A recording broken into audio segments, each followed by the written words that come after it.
Գիտեք ինչ, հա համաձայն եմ, հա երես չունեն գան, բայց ես ուզում եմ մենք հասկանանք էլի իրավիճակի աբսուրդը։ Ես վստահեցնում եմ, չեմ ուսումնասիրել, բայց որ ստուգ եմ, ես վստահ եմ, որ ճիշտ կլինի, որ համաշխարհային պարլամենտարիզմի պատմության մեջ չի եղել դեպք, որ մի հատ երկրում ընդդիմությունը չգա գործի, հասկանում եք, փախնի գործից։ Հա լիքը դեպքեր եղել են, երբ որ ընդդիմությունը բոյկոտել է X նիստ, մի նիստ, երկու նիստ, տո նույնիսկ մի քանի նիստ, մի քանի տարի, բայց դա եղել է քաղաքական բոյկոտ, օրինակ Հայաստանի պատմության մեջ էլ է եղել։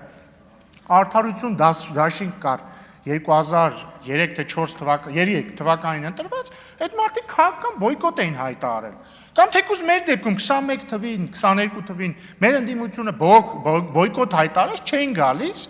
եւ մենք չէինք ասում այդ ժամանակ նրանք գործից փախել են, որովհետեւ քաղաքական բոյկոտ է, ակտ է։ Հիմա մարդ չի հասկանում, լավ, այս մարդիկ ուր են, լուրջ եմ ասում, չեն հայտարարել, որ չեն գալու նիստերի, հասկանաք, ուղղակի չեն եկել, չեն գալիս գործի այս մարդիկ։ Եվ ես կարծում եմ, մեր հանրությունը չպետք է դրան հանգիստ վերաբերվի։ Հա, մենք էլ շատ հաճախ չենք ասում, որովհետև ինչ մեղք թաքցնեմ, մեզ հաճելի է իրանց բացակայությունը։ Ասենք ում է հաճելի, ասենք նայել ես կոռուպցիոներների եւ կոռուպցիոներների պաշտպանների դեմքներին։ Բայց սա խնդրեմ է։ Բայց մի բան ասեմ։ Ինչ մեղք թաքցնեմ, ես շատ եմ ուզում, որպեսզի Ռոբերտ Քոչարյանը վերցնի իր մանդատը եւ գա ազգային ժողով։ Ես շատ եմ ուզում եւ վստահ եմ, որ ինպես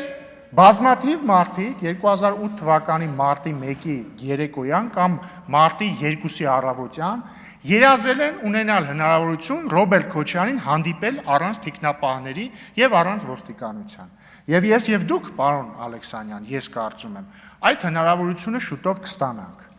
Եվ ես կարծում եմ, շատ հետաքրքիր պահեր են սպասում ազգային ժողովում,